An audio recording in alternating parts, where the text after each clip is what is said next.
दोस्तों, आज के इस वीडियो में हम बात करेंगे एक ऐसे देश के बारे में जिसे अफ्रीका का वेनिस कहा जाता है। एक ऐसा देश जो गरीब होते हुए भी जहां क्राइम रेट बहुत कम है, जहां सांपों को पूजनीय माना जाता है। पूरी दुनिया में सबसे युवा देश इसको माना जाता है। इस देश की महिलाएं सबसे ज्यादा बच्चे पैदा करती हैं। इस देश को फुलानी चरवाही का देश भी कहा जाता है। यहाँ आपको जिंदा भूत देखने को मिलेंगे। एक ऐसा देश जहां हर 10 किलोमीटर पर भाषा बदल जाती है। इस देश को गुलामी के लिए भी जाना जाता है। दोस्तों, आज के इस वीडियो में हम बात कर रहे हैं पश्चिमी अफ्रीकन कंट्री बेनिन के बारे में। तो तैयार हो जाइए इस अनोखे देश के सफर के लिए। दोस्तों, वीडियो शुरू करने से पहले आप सबसे एक रिक्वेस्ट है कि अगर आप इस चैनल पर नए हैं तो प्लीज वीडियो को लाइक और चैनल को सब्सक्राइब जरूर करें। सबसे पहले आपको बता दूं कि बेनिन का ऑफिशियल नाम है रिपब्लिक ऑफ बेनिन। ये देश पश्चिम अफ्रीका में स्थित है। आपकी जानकारी के लिए बता दूं कि इस देश को पहले डाहोमी के नाम से जाना जाता था। इसके पड़ोसी देश की बात की जाए तो इस देश के पश्चिम में टोगो, पूर्व में नाइजीरिया, उत्तर पश्चिम में बुर्किना फासो और उत्तर पूर्व में नाइजर है। अगर इसके क्षेत्रफल की बात करें तो ये देश 1,14,763 वर्ग किलोमीटर में फैला हुआ है, जो कि पूरी दुनिया में क्षेत्रफल के हिसाब से 100वां सबसे बड़ा देश है। साथ ही साथ दोस्तों, आपको बताते चलूं कि इस देश की जनसंख्या 1,17,33,059 है, जो कि पूरे विश्व में 78वां स्थान रखती है। इस देश में आपको 95 आदमी प्रति वर्ग किलोमीटर पर देखने को मिल जाएंगे। इस देश की आर्थिक हालत कुछ ठीक नहीं है। इस देश की अर्थव्यवस्था अविकसित है, जो सिर्फ कृषि और कपास पर निर्भर है।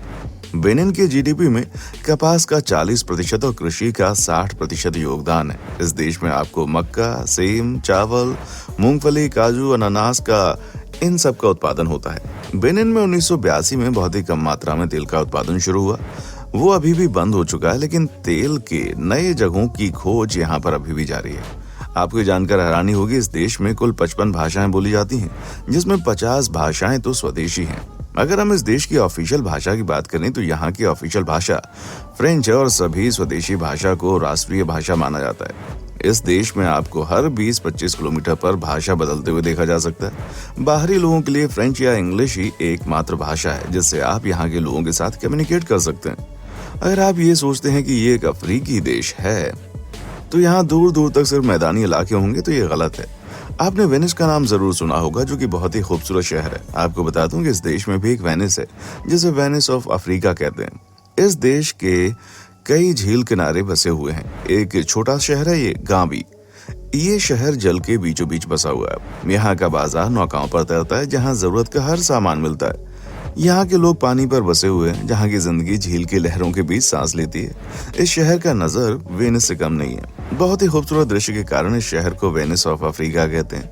ये शहर यहाँ आने वाले टूरिस्ट के बीच बहुत लोकप्रिय है और जो भी इस देश को घूमने आते हैं वो लोग यहाँ जरूर जाते हैं।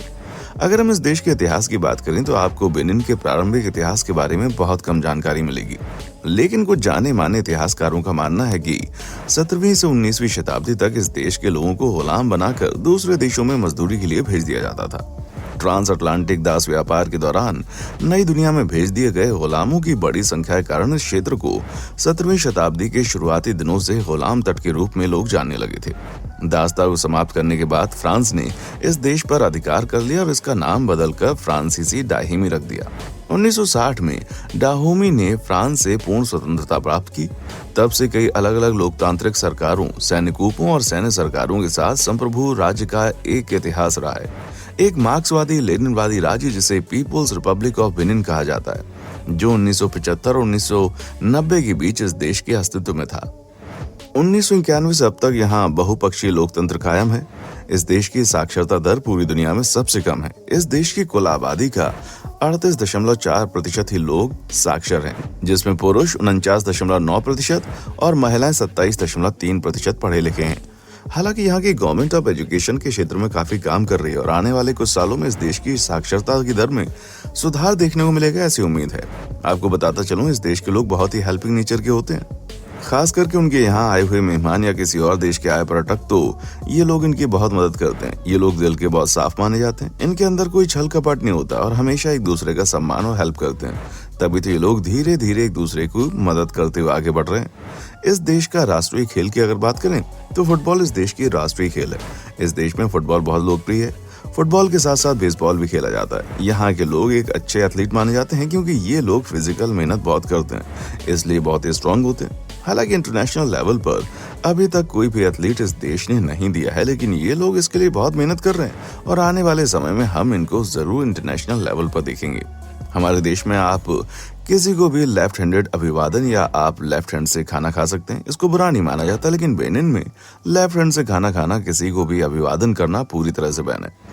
इस देश में एक ऐसा करने पर बहुत बुरा मानते लोग। अगर आप यहाँ के लोगों को लेफ्ट हैंड से अभिवादन करते हैं तो ये लोग अपने आप को अपमानित समझते हैं और उनको बहुत बुरा लगता है। अगर आप यहाँ किसी घर जाते हैं तो वहां से निकलते भी हैं, वहां के रहने वाले लोगों से हाथ जरूर मिलाइए, क्योंकि यहाँ के लोग हाथ मिलाना सम्मानजनक मानते हैं।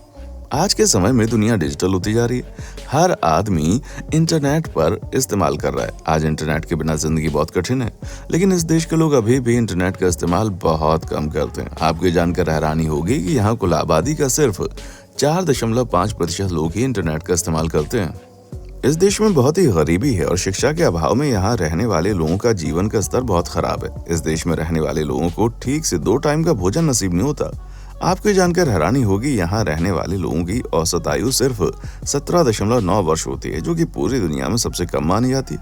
इस देश की HDI स्कोर की बात करें तो इस देश का स्कोर है 0.545, जो कि बहुत ही निम्न स्तर का है। इस देश में कितनी भी गरीबी और अशिक्षित लोग रहते हो, लेकिन एक बात है जो इस देश को अन्य अफ्रीकी देशों से बहुत ही अलग बनाती है, और वो है यहाँ की अपराध दर। दोस्तों, इस देश में क्राइम इस नाम की तो कोई चीजें नहीं है, खासकर गंभीर अपराध तो ना के बराबर है। कभी कभार छोटी मोटी चोरियां हो जाती हैं जिसकी संख्या भी ना के बराबर होती है। बेनिन को फलानी चरवाहों का घर कहते हैं। आपको जानकर हैरानी होगी, इस देश में लोग अपने पालतू जानवर को घास चराने के लिए लंबी दूरी तक लेकर जाते हैं। कभी कभी तो ये लोग इन जानवरों को लेकर 10-10 किलोमीटर तक चले जाते हैं, जब तक कि जानवर अपना पेट भरकर खाना न खा लें, और साथ ही साथ वापसी में लोग अपने साथ घास भी खा लेते हैं। इस देश में रहने वाले लोगों में अगर धर्म की बात करें तो यहाँ रहने वाले कुल लोगों में 48.5% लोग ईसाई, 27.7% लोग इस्लाम, 11.6% लोग वोडून धर्म और 5.8% कोई धर्म नहीं मानने वाले लोग हैं। आपको जानकर काफी हैरानी होगी ये जानकर कि इस देश में कहा जाता है जिंदा भूत रहते हैं। वास्तव में जिंदा भूत कोई और नहीं, बेनिन में रहने वाला एक समुदाय इगुनगुन है। इनके समूह के साथ ढोल नगाड़े बजाने वाले लोग भी होते हैं। यदि आपको ओफिडियोफिबिया यानी कि सांपों से बहुत ज्यादा डर लगता है तो आप बेनिन कभी मत जाना, क्योंकि इस देश में सांपों की पूजा की जाती है। इस देश में इनकी संख्या बहुत ज्यादा है। इस देश में किसी आदमी का रास्ता अगर सांप काट ले तो यहाँ के लोग इसे बहुत ही शुभ मानते हैं। इस देश में एक ऐसी जगह जिसे द टेम्पल ऑफ पाइथन कहा जाता है।